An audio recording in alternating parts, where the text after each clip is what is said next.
បាទជំរាបសួរពុកម៉ែបងប្អូនទាំងអស់គ្នាបាទសុខសប្បាយអត់ទេបាទសម្រាប់ពូផ្លោកនឹងនិយាយចាក់យ៉ាមករយៈនេះ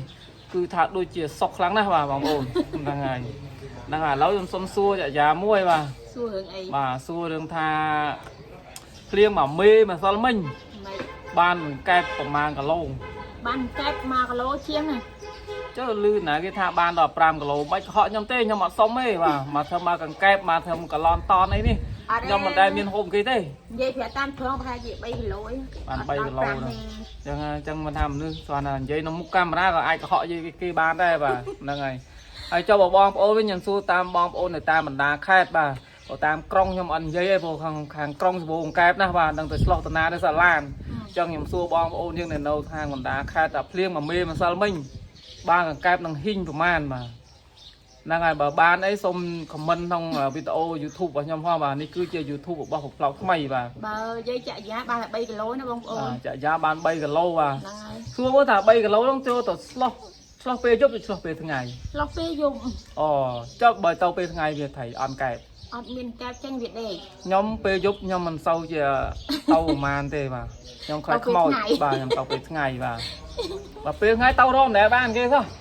ទៅពេលថ្ងៃវាចូលរហូតណាស់ហើយហ្នឹងអូក៏តើកែបខូចមែនvậy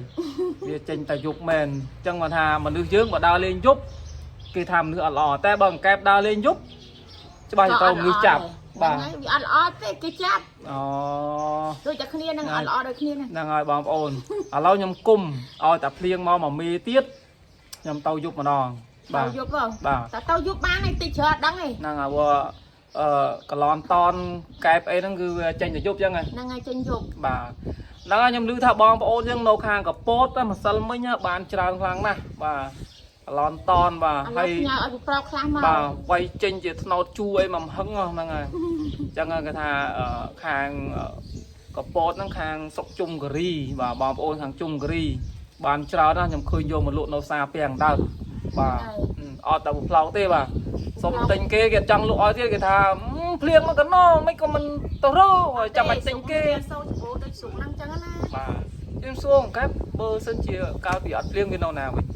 អត់ភ្លៀងវានៅស្មៅនឹងរុនក្នុងអីហ្នឹងចឹងទៅបាទឥឡូវយើងសុំបិទវគ្គរឿងកង្កែបសុំសួរម្ដងទៀតថាថ្ងៃនេះយើងទៅថតនៅណាថតនៅកង្កែបបាទថតនៅទីក្រុងខេត្តតាកែវចារឿងតាក់ទងនឹង content អីវិញតាក់ទងនឹងរឿងអីវិញ content រឿងអីគេដូចតាក់ស៊ីចឹងណាអត់ទាន់ដឹងអីទាំងអស់បាទអត់ទាន់ដឹងអីទាំងអស់គ្រាន់តែថាបងប្អូនអ៊ុតខ្លួនឯងមកគ្រាន់តែថារឿងចេញរិចគឺដឹងចំណងជើងមកបងប្អូនអញ្ចឹងបងប្អូនកុំភ្លេចតាមដានទស្សនាទាំងអស់គ្នាបងប្អូនណារឿងតាក់ទងនឹងខែចូលឆ្នាំសង្ក្រាន្តយើងខាងមុខនេះអញ្ចឹងក្រុមកំប្លែងរបស់ពូត្រូលនឹងរៀបចំរឿងកំប្លែងត្រៀមទុករដូវចូលឆ្នាំយើងខាងមុខបាទបាយបាយ